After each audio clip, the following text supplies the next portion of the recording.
What's up guys? Magandang araw po sa lahat at magandang buhay. Good day po, maayo buntag at maayo adlaw sa inyo tanan. At eto nga guys, ang huli nating 50 pesos sa ating coin hunting. At ito ay halagang 500 lang kasama nung mga 5 piso na BSP at NGC rin. So tingnan natin, baka nandito yung hinahanap natin na 2005. Siyempre yung mga semi hard to find at error. At sa NGC naman ay yung 2017 at year 2018 na upper mint mark.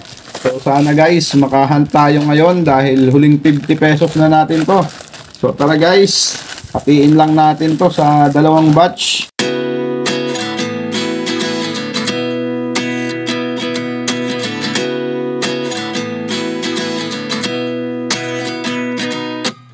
At 29 and I find myself wondering what did happen to the last 10. I ran away with my life, fast forward, never turn back again.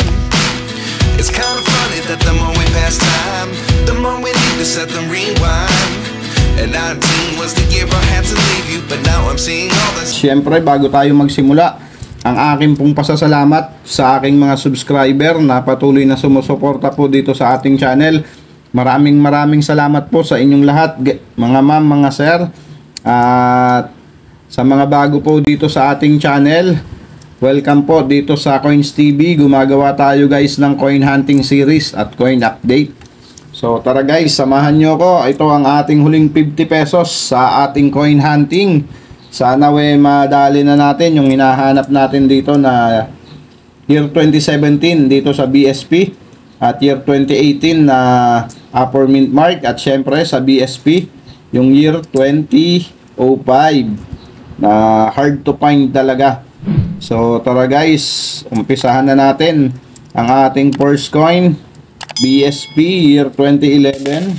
So common. Next coin 2019 na low mint mark, common. Next coin 2018. At next coin natin 2019, common. Year 2011 BSP. At ang ating next coin year 2019 na low mint mark, and another one. Next coin year 2019, common. At dito naman tayo sa BSP year 2017, common. Next coin, another 2017, common. Next coin 2009, common. Ang ating next coin year 2018. Next coin 2014. At ang ating next coin 2009. Hindi na maganda to, year 2000. Silipin ko lang guys, so hindi ko ganong makita 2009 ba o 2000. So sa year 2000 at hindi na maganda ang kanyang kondisyon guys. Ito po ay kasama sa non-magnetic. So ayan, hindi siya namamagnet. At ang ating next coin 2019 na low mint mark, common. Next coin another 2019 na upper mint mark naman, so common din. And another one. Next coin natin 2009, common. Oops, nalalaglag pa. Next coin natin 2003. So ayan guys, 100% to no, non-magnetic to guys base sa itsura niya. So ayan guys, non-magnetic. At ito yung ating nahunt na 2003 din na magnetic. So ayan guys, pansinin nyo, ito hindi po dumidikit sa magnet. At ito ayun, dumikit agad guys, non-magnetic. So ayan, dyan po nagsimula ang 2003. Nahati sila sa magnetic at non-magnetic. So ayan, kaya pag magnetic guys, kinikip natin yan. At yung non-magnetic, so dyan na siya sa sirkulasyon. Okay, next coin natin year 2019. So, common. Next coin, year 20. Common lang din yun. Kalimutan ko, guys. So, next coin, year 2010. Next coin natin, 2018. So, common. Next coin, 2015.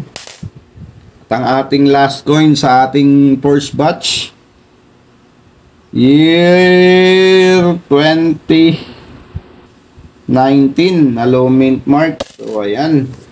Kaya tayo sa first batch, guys. So, tignan natin dito sa ating second batch. Sana'y pala rin tayo dito kahit semi-hard to find lang.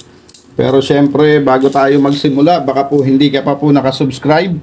Pasuyo na po ng subscribe button, guys, at yung bell button. Huwag niyo pong kakalimutan kalembangin para po updated po kayo sa mga susunod pa nating coin hunting series at coin update na rin po.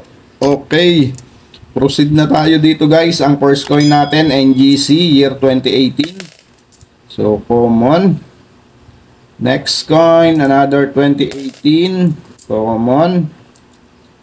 Next coin natin, 2019. Common. And next coin, year 2018. Common.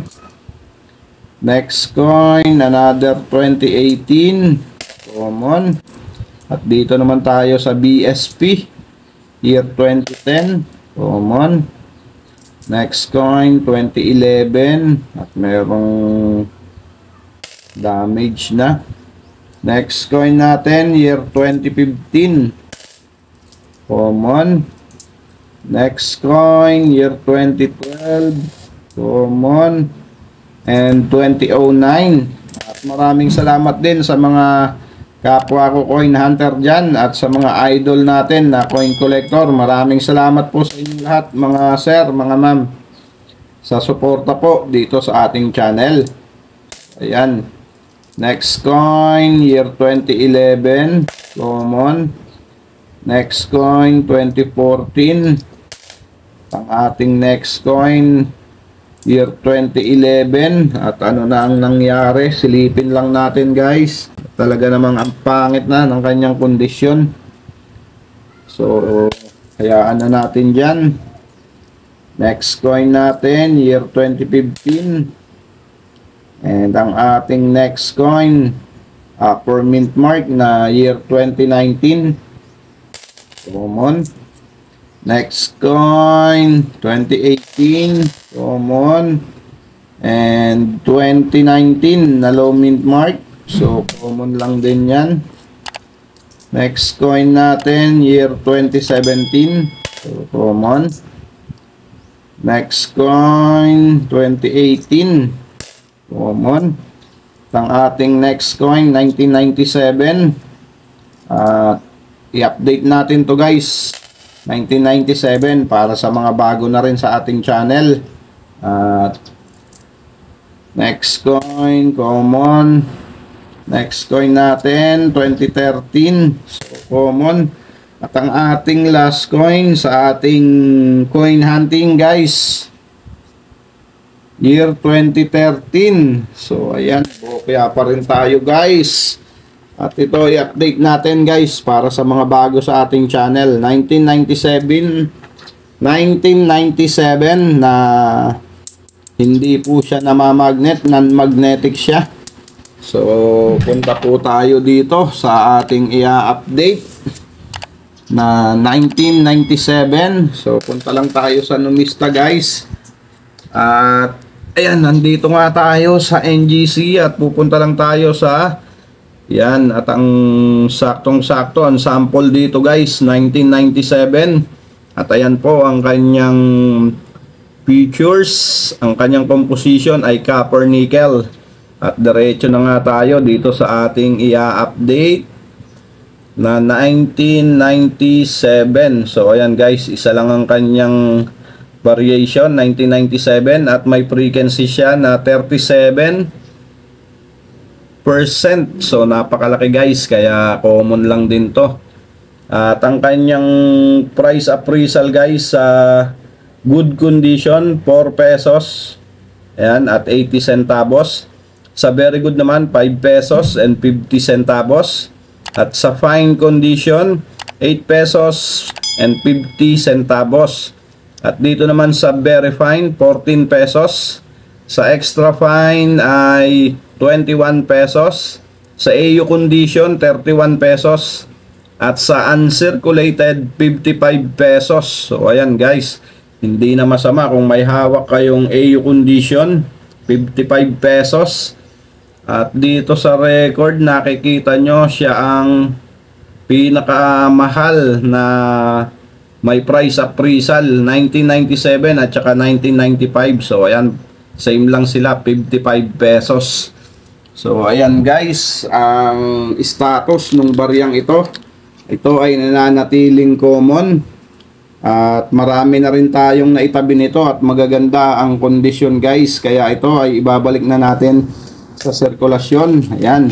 At maraming salamat po sa inyong pagsama dito sa ating coin hunting. Sa halagang 500 lang yung ating naipalit sa ating kapatid. At subukan natin sa mga susunod na araw. Baka may bago na naman siyang barya.